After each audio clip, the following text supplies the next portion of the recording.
Imagine standing in front of a door, knowing that what's behind it isn't just a room, it's a scream frozen in time. What if the places we pass by every day hold secrets so dark they could stop your heart? Tonight, I'm taking you to 3 haunted locations no one dares to enter anymore. These aren't just stories, they're warnings. Stay until the end, if you're brave enough. In a forgotten corner of rural England lies Blackthorn Church, a place where even the wind seems afraid to linger. Its crumbling stone walls and leaning steeple rise from a foggy graveyard, surrounded by tombstones choked with moss and vines. The air is thick, heavy with something that feels alive. In 1893, this church was filled with families, their voices raised in hymns, their hymnals open on the pews. It was a Sunday like any other, until it wasn't. By Monday morning, the congregation had vanished. No bodies, no blood, no signs of a struggle. Just hymnals left open, half-drunk cups of tea in the vestry, and a single child's shoe lying in the aisle, its leather cracked and abandoned. The village searched for weeks, turning over every stone, but it was as if the earth had swallowed them whole. The church was boarded up, declared cursed, and left to rot. But in 1920, a young priest named Father Edmund decided to defy the rumors. He called them superstitious nonsense and vowed to bring God back to Blackthorn. He spent the morning of his first sermon polishing the altar, humming a hymn, his Bible open on the pulpit. By nightfall, he was gone. When they found his Bible, it was still open to Psalm 23, but a single word had been scratched into the page with such force it tore the paper. Run! Since then, the church hasn't been silent.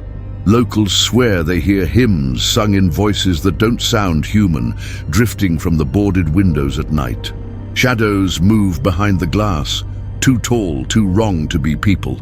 And the bell, it rings on its own, always at 3 a.m., the hour the congregation disappeared. In 1975, a paranormal investigator named Clara Henshaw decided to spend a night inside. She brought her recorder, hoping to capture the wind she thought she'd heard whispering through the cracks. When she played the tape back, it wasn't wind. It was voices, dozens of them, overlapping, chanting, "Stay with us!" Clara never returned to Blackthorn. Her recorder was found in the graveyard, still running, with 17 hours of whispers on a tape that could only hold 2. Her journal, left behind, had one final entry. Some places don't want you to leave. They want you to stay forever. Today, the church is chained shut. The village council forbids visitors, but thrill seekers still try. Last year, a YouTuber named Jake posted a video of himself sneaking toward the church at midnight, his flashlight shaking as he approached the door. The last frame showed his hand reaching for the handle. Then nothing. The video cut off. Jake hasn't been seen since. What is it about Blackthorn Church that feels alive? What took those people, and where are they now? The air itself seems to hum with answers, but only if you're willing to listen and risk never leaving.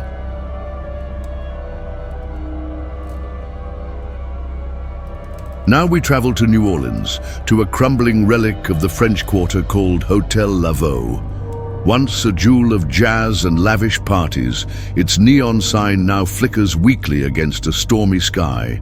The letters Laveau barely glowing through the rust. But it's room 317, the red room that turned this hotel into a ghost story.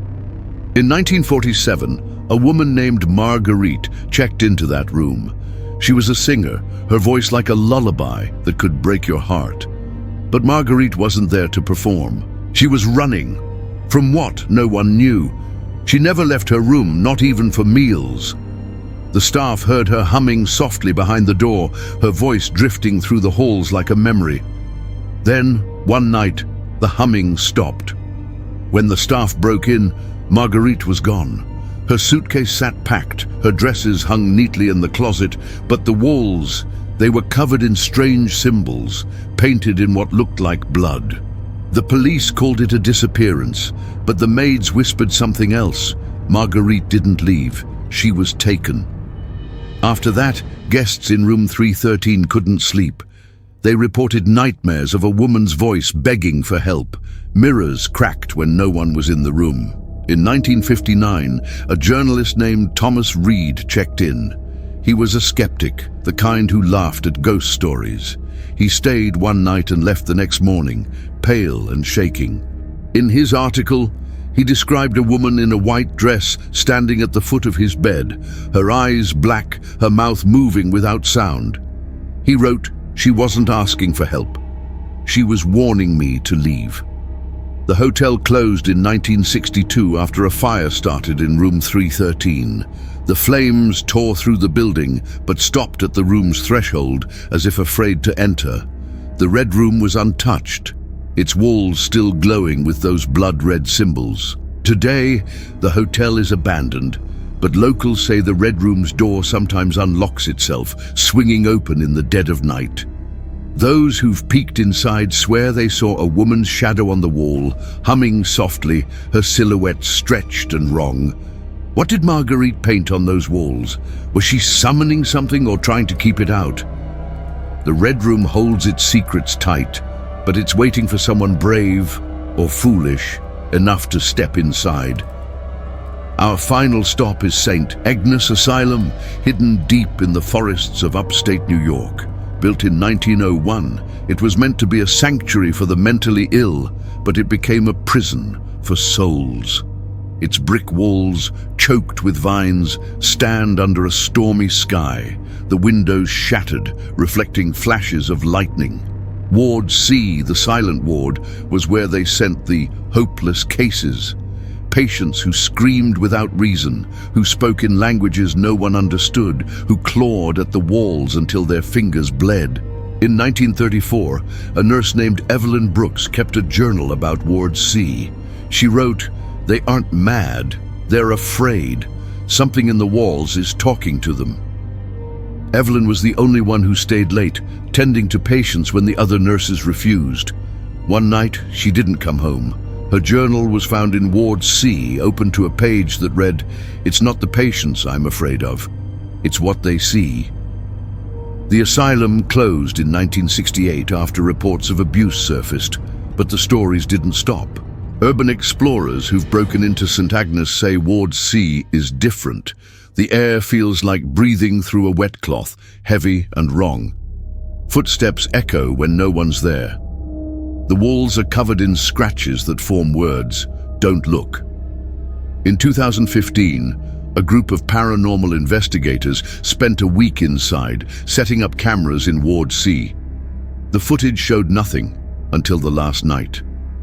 At 2:17 a.m., every camera captured the same thing, a shadow moving across the ward, stopping to face the lens. Then a scream so loud it blew out the audio. The investigators fled, leaving their equipment behind. When police retrieved it, the cameras were still running, but the footage was blank except for one frame, a pair of eyes, wide and unblinking, staring directly into the lens. One of the investigators, anonymous, later said, "Whatever's in Ward C isn't human. It's older and it's angry." St. Agnes is now under lock and key, surrounded by a forest so quiet it feels like the world is holding its breath. No birds, no animals, just silence. Those who've gotten close say they feel watched, like something in Ward C is waiting for them to come closer. These three places, Blackthorn Church, the Red Room and the Silent Ward, aren't just haunted. They're alive with something we can't understand, something that watches, waits, and maybe even calls your name. The question isn't whether these stories are true. It's whether you dare to find out for yourself. Have you ever felt a chill you couldn't explain? A whisper when you were alone? If this video made your heart race, share it with someone who needs to hear it, and subscribe, but only if you're brave enough to face what's next. What's the scariest place you've ever been? Tell me in the comments below.